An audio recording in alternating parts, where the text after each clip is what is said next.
शुभ प्रणाम समस्त को अनेक शुभेच्छा जनाई से राधा चरितर आज अध्याय को आपण मानक स्वागत करुछि। कौन श्याम सुंदर आसीगले गोटे प्रकार उठी पड़ी श्री राधा पचारि ना आसिले नहीं, से निष्ठुर कन्हा ही आसिले नहीं। हे वज्रनाभ, श्री राधाराणी गोपी मानक कहले कि तेबे आउ जाओ नहीं आगको तांको खोजिबा निमंते, कहीं ना से बहुत जिद्दी अटंती। जेते आमे तांको खोजिबाकू आगको आग बढ़िबा से सेते आमठो आहुरी आगको आग चली जिबे। भाबिकी देख तो बाटरे केते कंटा सब पड़िछि, तांको नरम पाद जदि फुटी जाए से कंटारे केते कष्ट पाइबे कहलो आम श्याम सुंदर। सेथिपई आमे आगको न बढ़ी एइठारे ही बसी पड़िबा। तांकर जदि आसिबार थिबो से निश्चय आसिबे। एति कही चुप हो जाइथिले श्री राधा। श्री राधांको कथा समस्त को ठीक लगिला। समस्ते गोपी माने आउ आगको न बढ़ी सेठारे ही कृष्णଙ୍କ चिंतन निमग्न रहिले। कृष्णଙ୍କ चिंतन करू करू पुणी विरह भावना उदय होईगला। रोदन करी उठिले सब गोपी माने। वीणारू झंकृत हेला भली सेमानंक विरह रोदन जहाँकि हृदय को रोमंथन करुथिला, जहाँकि विरह गीतर आकार नेइथिला। हे वज्रनाभ, एहाकू गोपी गीत कहुए। यह बहुत प्रसिद्ध अटे। अति प्रेम रे अति भावपूर्ण भावरे भावपूर्ण होई गोपी माने एही गीत को गान करिथिले।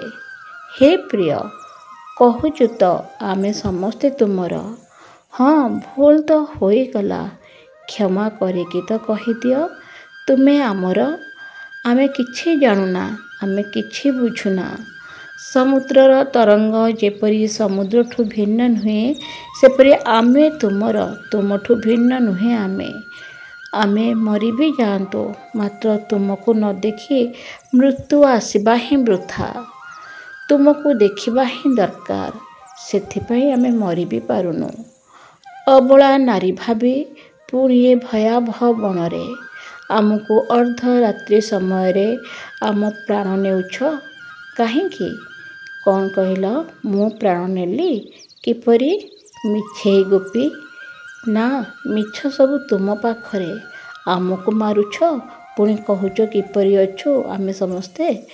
शस्त्र द्वारा तो नुहे, तुमे तुम त्रिभंगी ठाणी रे ही आमको करुच बेहोश। कुह, आमे एबे करिबु कौन? आमे समस्ते निजको भल पाउछु, एथिरे तुम किछि अछि असुविधा? आमे कौन, दुनिया रे समस्त जीव निजको ही निजे भल पाते। समस्त जीव निज आत्मा को ही प्रेम करिथांती। मिछ तो सही माने कहिथांती कि आमे आम स्त्री को, आमे आम स्वामी को, आम संतान परिवार को भल पाई थाओ। प्रकृत रे केही काहा को नुहे, समस्ते निज मध्य थिबा आत्मा को ही प्रेम करथांती। एहा सत्य अटे ना? कल्पना रे रही एपरी भाव प्रकाशुथिले गोपी माने निजको निजे एपरी भाव विभोर होई गीत माध्यम रे कही चलुथिले। तुमे कृष्ण समस्त जीव मानकर आत्मा अट, आओ आमे आम आत्मा को ही तो प्रेम करुछो। आमे ए विरह अग्नि रे छटपट हेउछो। आमको बंचे दियो ए तप्त अग्निरू। ए चरण को रखी दियो आम उपरे। बंद कर से कृष्ण कथा, कपटी कृष्ण कथा। किछि तो भाव कृष्ण, आमे तुम पई सबु छाड़देलु, मात्र तुमे आमको ही छाड़देल। ए कपटी, ए कौन ठीक कथा करुज? एबे आसी तो जाओ। केबेठो तुमर ही बाट चाहि बसिछु, एबे तो आसी जाओ। देख, आमे तुम मंदिर को मध्य सज कर देइछु। ए मन मंदिर, एइठारे ही आमे झाड़ू भल भाबे कर देइछु। काम, क्रोध, लोभ, मोहर सब मली आमे बाहर कर देइछु। एबे तो आसी जाओ। हृदय निश्रुत गीत को गाई सारी हा कृष्ण कही भूमि उपरे पड़गले श्री राधाराणी। ललिता सखी हा सखी कही विलाप करिया को लगिले। ସେଇ ସଖୀମାନେ କିଏ ହା କୃଷ୍ଣ ହା ରମଣ ହେ କାନ୍ତ କହି କଣ୍ଠରୋଧ ହୋଇଯାଉଥିଲା ସମସ୍ତଙ୍କର।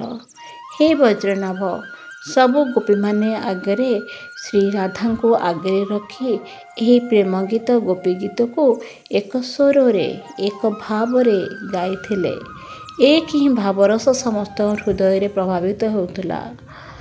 ହେ ବଜ୍ରନାଭ, ରୁଦନାତ୍ମକ ଏ ପ୍ରେମ ଗୀତର ଏତେ ପ୍ରଭାବ ଥିଲା କି ପକ୍ଷୀଙ୍କ ଠାରୁ ଆରମ୍ଭ କରି ପଶୁ, ବୃକ୍ଷଠାରୁ ଆରମ୍ଭ କରି ଲତା ପର୍ଯ୍ୟନ୍ତ, ଫୁଲରୁ ନେଇ କଣ୍ଟା ପର୍ଯ୍ୟନ୍ତ, ଆରେ ସମ୍ପୂର୍ଣ୍ଣ ବୃନ୍ଦାବନ ଯେପରି କାନ୍ଦି ଉଠୁଥିଲେ ଏ ବିରହ ଗୀତରେ। ଆଗକୁ ଜାଣିବା ଆଗାମୀ ଅଧ୍ୟାୟରେ। ଧନ୍ୟବାଦ, ନମସ୍କାର।